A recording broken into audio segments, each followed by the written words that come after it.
The Picture of Dorian Gray by Oscar Wilde. Chapter 12. It was on the 9th of November, the eve of his own 38th birthday, as he often remembered afterwards.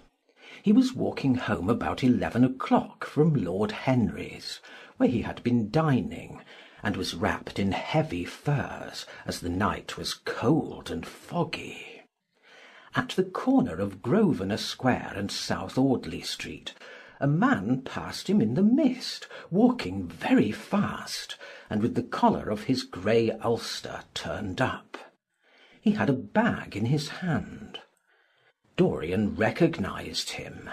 It was Basil Hallward.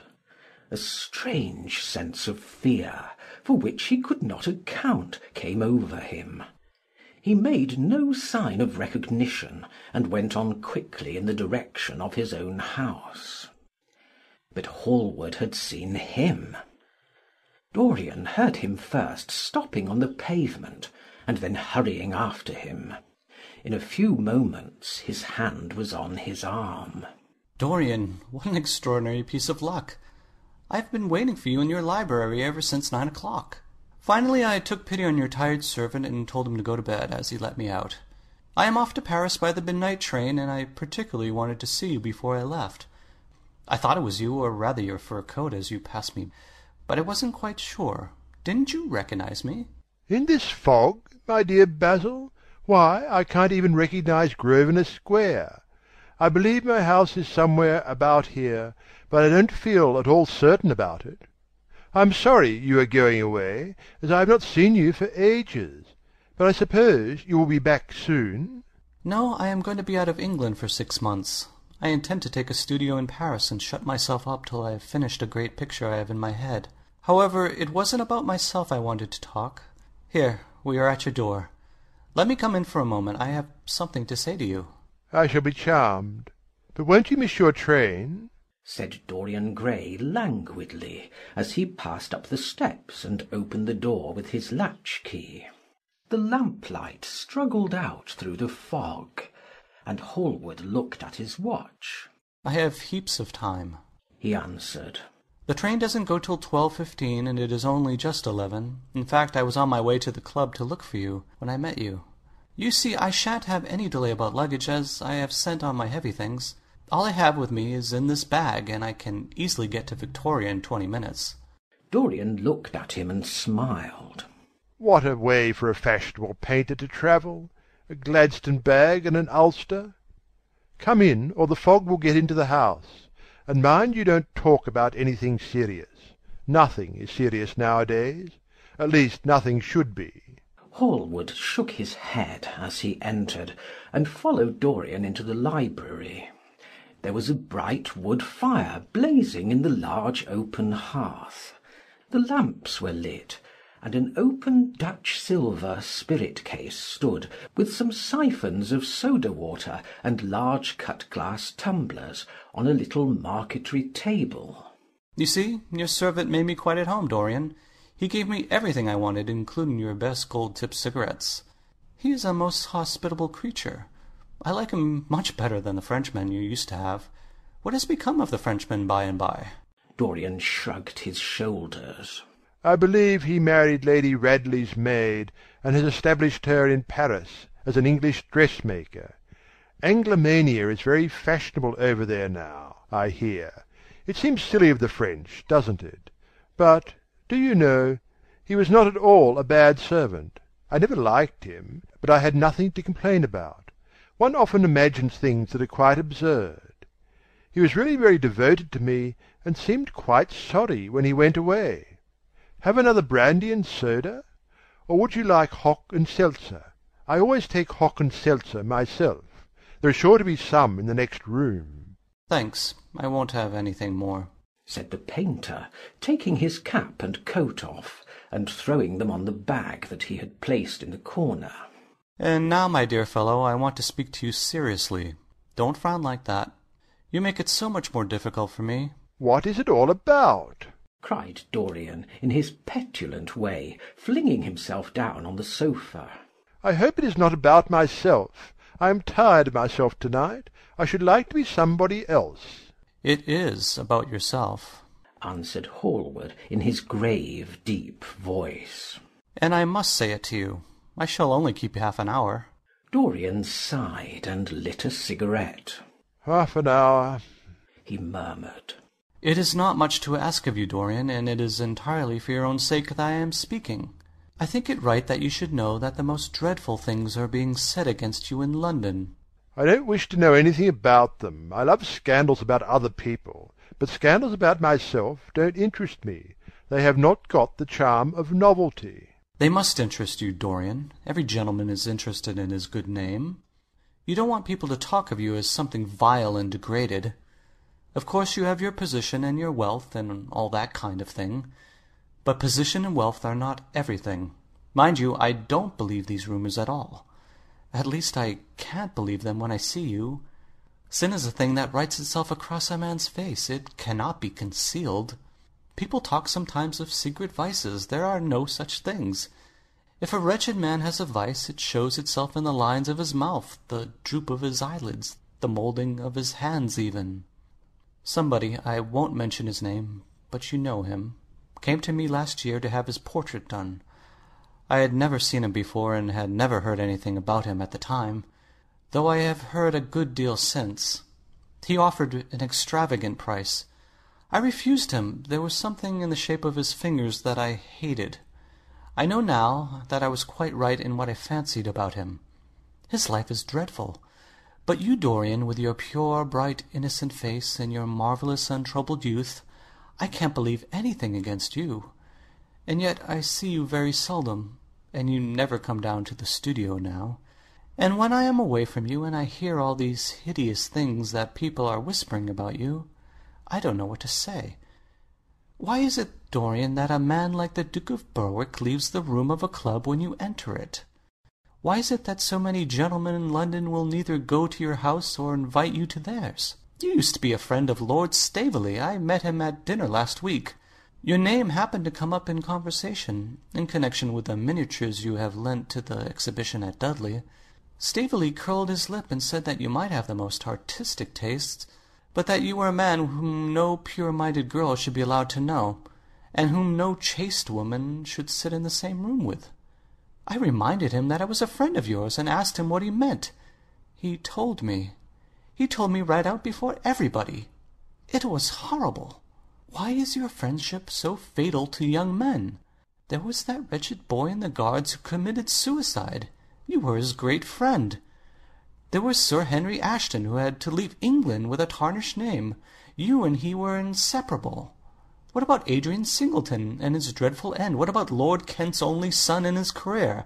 I met his father yesterday in St. James Street. He seemed broken with shame and sorrow. What about the young Duke of Perth? What sort of life has he got now? What gentleman would associate with him? "Stop, Basil. You are talking about things of which you know nothing," said Dorian Gray, biting his lip and with a note of infinite contempt in his voice. "You ask me why Berwick leaves a room when I enter it? It is because I know everything about his life, not because he knows anything about mine. With such blood as he has in his veins, how could his record be clean? You ask me about Henry Ashton and young Perth. Did I teach the one his vices and the other his debauchery? If Kent's silly son takes his wife from the streets, what is that to me? If Adrian Singleton writes his friend's name across a bill, am I his keeper? I know how people chatter in England. The middle classes air their moral prejudices over their gross dinner tables, and whisper about what they call the profligacies of their betters, in order to try and pretend they are in smart society, and on intimate terms with the people they slander. In this country it is enough for a man to have distinction and brains for every common tongue to wag against him. And what sort of lives do these people, who pose as being moral, lead themselves? My dear fellow, you forget that we are in the native land of the hypocrite." "Dorian!" cried Hallward. "That is not the question. England is bad enough, I know, and English society is all wrong. That is the reason why I want you to be fine. You have not been fine. One has the right to judge of a man by the effect he has over his friends. Yours seems to lose all sense of honor, of goodness, of purity. You have filled them with a madness for pleasure. They have gone down in the depths. You led them there. Yes, you led them there.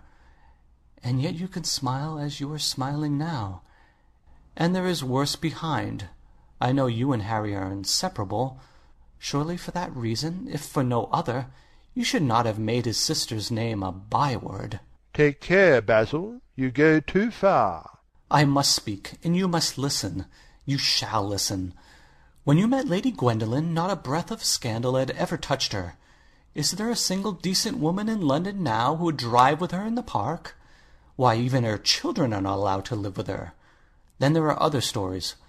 Stories that you have been seen creeping at dawn out of dreadful houses, and slinking in disguise into the foulest dens in London. Are they true? Can they be true? When I first heard them, I laughed. I hear them now, and they make me shudder. What about your country house and the life that is led there? Dorian, you don't know what is said about you.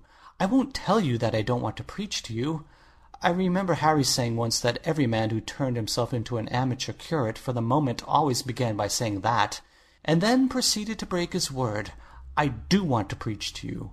I want you to lead such a life as will make the world respect you. I want you to have a clean name and a fair record. I want you to get rid of the dreadful people you associate with. Don't shrug your shoulders like that. Don't be so indifferent. You have a wonderful influence. You let it be for good, not for evil. They say that you corrupt everyone with whom you become intimate, and that it is quite sufficient for you to enter a house for shame of some kind to follow after. I don't know whether it is so or not. How should I know? But it is said of you. I am told things that it seems impossible to doubt. Lord Gloucester was one of my greatest friends at Oxford. He showed me a letter that his wife had written to him when she was dying alone in her villa at Mentone. Your name was implicated in the most terrible confession I ever read. I told him that it was absurd, that I knew you thoroughly, and that you were incapable of anything of the kind. Know you? I wonder, do I know you? Before I could answer that, I should have to see your soul. To see my soul? Muttered Dorian Gray, starting up from the sofa, and turning almost white from fear. Yes, answered Hallward gravely, and with deep-toned sorrow in his voice. To see your soul, but only God can do that. A bitter laugh of mockery broke from the lips of the younger man. You shall see it yourself tonight, he cried, seizing a lamp from the table. Come, it is your own handiwork. Why shouldn't you look at it? You can tell the world all about it afterwards, if you choose. Nobody would believe you. If they did believe you, they would like me all the better for it. I know the age better than you do, though you will prate about it so tediously. Come, I tell you, you have chatted enough about corruption. Now you shall look on it face to face. There was the madness of pride in every word he uttered. He stamped his foot upon the ground in his boyish, insolent manner. He felt a terrible joy at the thought that someone else was to share his secret, and that the man who had painted the portrait that was the origin of all his shame was to be burdened for the rest of his life with the hideous memory of what he had done. Yes, he continued, coming closer to him and looking steadfastly into his stern eyes. I shall show you my soul. You shall see the thing that you fancy only God can see. Hallward started back. This is blasphemy, Dorian, he cried. You must not say things like that. They are horrible, and they don't mean anything. You think so? He laughed again. I know so. As for what I said to you tonight, I said it for your good. You know I have always been a staunch friend to you. Don't touch me. Finish what you have to say. A twisted flash of pain shot across the painter's face. He paused for a moment, and a wild feeling of pity came over him. After all, what right had he to pry into the life of Dorian Gray? If he had done a tithe of what was rumoured about him, how much he must have suffered! Then he straightened himself up and walked over to the fireplace, and stood there looking at the burning logs with their frost-like ashes and their throbbing cores of flame. "I am waiting, Basil," said the young man in a hard, clear voice. He turned round. "What I have to say is this," he cried. "You must give me some answer to these horrible charges that are made against you. If you tell me they are absolutely untrue from beginning to end, I shall believe you. Deny them, Dorian, deny them. Can't you see what I am going through? My God, don't tell me that you are bad and corrupt and shameful." Dorian Gray smiled. There was a curl of contempt in his lips. "Come upstairs, Basil," he said quietly. "I keep a diary of my life from day to day, and it never leaves the room in which it is written. I shall show it to you if you come with me." "I shall come with you, Dorian, if you wish it. I see I've missed my train. That makes no matter. I can go tomorrow. But don't ask me to read anything tonight. All I want is a plain answer to my question." "That shall be given to you upstairs. I could not give it here. You will not have to read long." End of chapter 12.